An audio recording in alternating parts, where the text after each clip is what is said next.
Hello, welcome to Let's Rap. Let's rise above personal perception.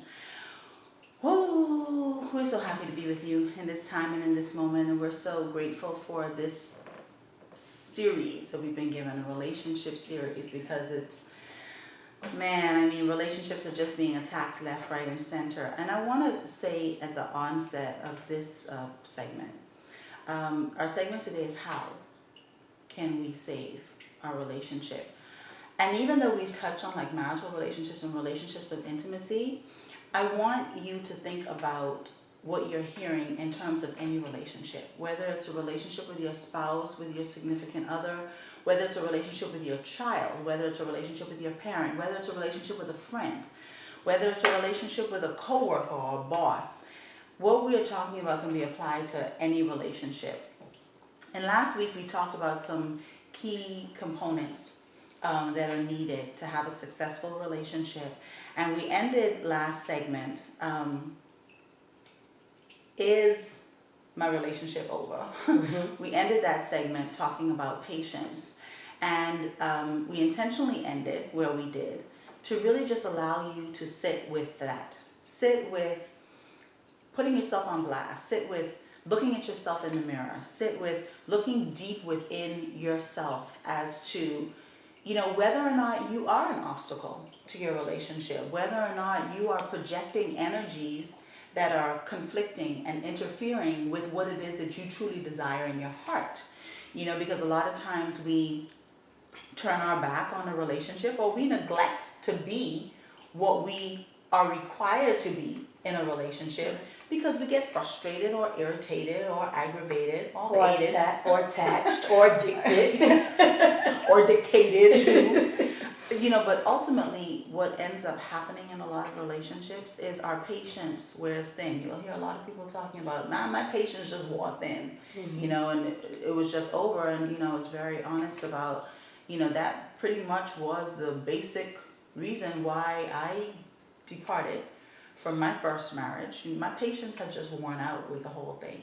Mm-hmm. But knowing what I know now and being open with looking into myself, I realized that I'm a firm believer that all things happen for a reason, but I'm also a firm believer in taking responsibility for what your part is mm-hmm. in any situation. And whilst I believe that what happened for a reason, mm-hmm. it was a catalyst for a lot of things, still in that I do take responsibility for my role in the breakdown. What I did that might have facilitated or contributed to the demise of the relationship. And I think it's important for us to do that in any relationship. Like I said, whether it's a relationship of marriage or intimacy, or whether it's a relationship with your family members. Absolutely. Because that's a whole other thing too. There's a lot of issues going on within familial relationships, right. Specifically, parents to their children, and children to their parents, and siblings among siblings, yeah. And cousins and aunts and mm-hmm. uncles, and all of this stuff. And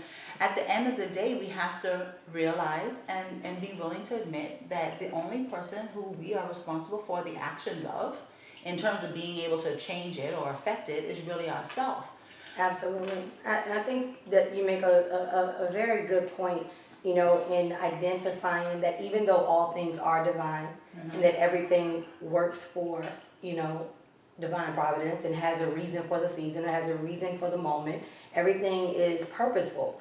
But there is a possibility, there are unlimited possibilities within this grand matrix, and the possibility is out there.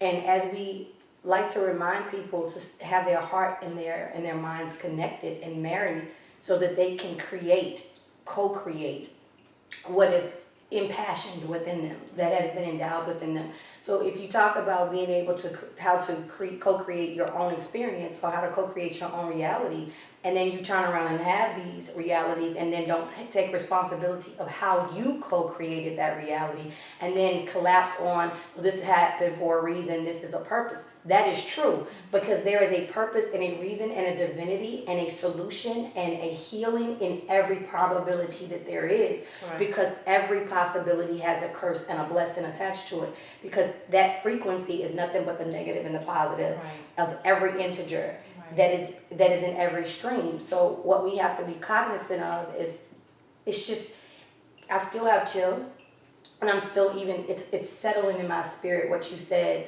about the reason, and taking accountability for the reason and your part in that. It just keeps echoing back as I'm even speaking now, that is so key. It is so key, realizing that you take responsibility, and what could you have created differently? What did you not see? Because there was always a higher truth available to you, even if this serves you, and it's going to serve you, because any true seeker of heart that is looking to become better, to be better, to just be, they're going to find themselves in a sense of purpose. They're going to see themselves on the greater aspect of what is before them. Right. Well, even with you saying that, and I like how you said that, because when we do seek, we'll find. There's a passage of scripture, and I love this. I apply this to my life all the time.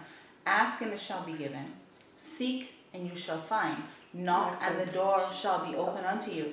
You have to play a part. You have to participate. You have to be willing to do the work that is required of you. I can't do your job, but I am held accountable to doing mine. And that's what I need to be intentional on.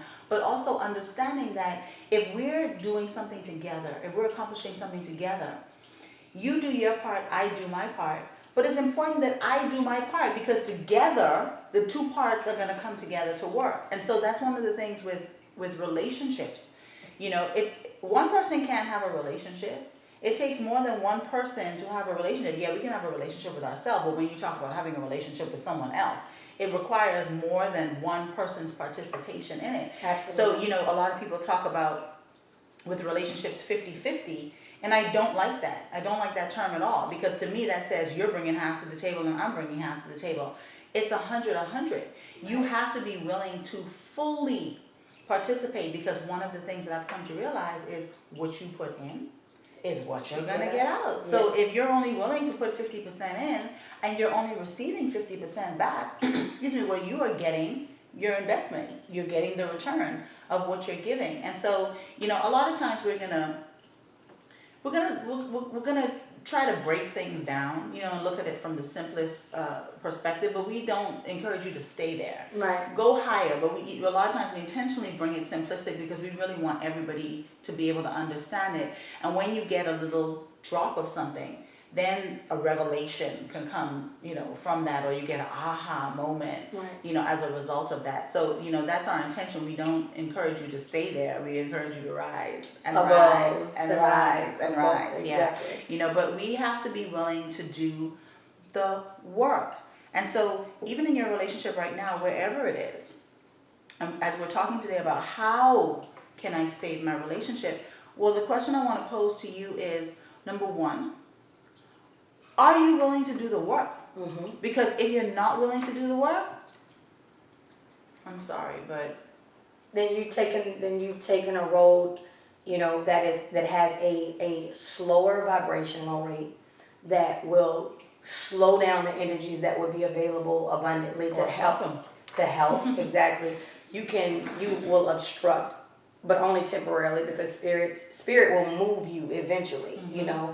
But you have the opportunity to sit, be stuck, choose to not pay attention to anything else. Right. You can stay inside of your narcissism. And this is something that I think people really need to do a self-examination on. Narcissism is a clinical term, but we see this very profoundly in our environments today. People are really into themselves, and I understand that there's a divine chaos happening. It's like a healing crisis, because as people's consciousness starts to become, more elevated, and this becomes expansive at a mass level instead of an esoteric and less traveled road, it's becoming a road that is more traveled. You're going to see more people coming into awareness and stepping into that. However, as they do that, not everyone is, again, at the same place. Right. And as they do this loving myself and, these concepts, some people misinterpret, because they're in the healing crisis. They're in the beginning stages of understanding what that looks like. And so But true loving yourself is selfless, not selfish. Right. You know, and there's a confusion, and sometimes we put too much on, take too much and put it on ourselves in a selfish way, and we begin to isolate people and push them away or be incompassionate towards them and not really align with what is before us. And so we create these breakdowns in our relationships in an effort to love ourselves. But I do believe, like a storm that comes to cleanse, as they began, I began to evolve and continue to move through this. What will be left is clarity and peace, and the toxins will be removed, and the debris that was present in the air will be removed. And you said as we evolve, but one of the things that I've come to appreciate in my journey is that you first have to be willing to evolve, because you had said it would slow down the process if you don't do the work. But also it would stop the process, because you think of an assembly line, and so they're putting things together. But if everybody there decides that they're just not going to do the work anymore, everything ceases to continue on. Everything ceases to grow, and that's one of the downfalls in a lot of relationships. Is a lot of people will say that their relationship is not growing, but what are you doing to make it grow? Sometimes, prime example, I have some rose bushes out here, and in the beginning I was fertilizing and watering all the time. I had big, beautiful roses, and I was just sharing, my girlfriend the other day. I said, I have not been doing as much. So they're still growing. They haven't died, but the magnitude with which they had grown before, because they were huge roses, they're not as big anymore. They're smaller, so they're still there. And that's how it is with a lot of relationships. Right. You're not putting the care and the nurture and the love and the attention and the compassion, the honesty and the communication and the compassionate listening and the affection into the relationship. So it's not growing in the same way. So what you're experiencing is like stagnation in your relationship, or no new development, or no new growth. A lot of people will say that they're bored in the relationship. Nothing is happening, it's not growing, it's still at the same place that it was 10 years ago. But what are you doing to make it grow? Are you doing the work? And I think you really have to be honest with yourself. Do you feel that you have done what is needed to make the relationship work? And if you feel like you haven't, then own that. And if you really want to save the relationship, say, okay, what can I do? And then go and communicate it honestly. Listen. Be willing to listen to what your partner is saying. And when you do communicate that from a place of your own authority, which means that you will be in this is the evidence that you're in your own skin. You don't feel anxiously aggressive. You're not imposing. You're open to listen. You are consciously communicating. You are listening as you speak, and you're coming from a very loving place. If you don't own your authority, you are taken out of your center, and then things come off in a particular way. Right. And recently, I had, as you know, experience. Even we are all constantly living through our truths and expanding on those truths. And I recently had a situation in my own familial circle where, I was challenged to stay in my energy, to stay in what is higher. And in thinking about that, what I realized is that sometimes there's evidence on the table that we need to take action. And many times, the most difficult actions that we are called to do may not look like love in a common way. Sometimes love means letting go. Sometimes love means releasing. Absolutely. Sometimes love means that you have to create separation in order for the moment to be what is necessary.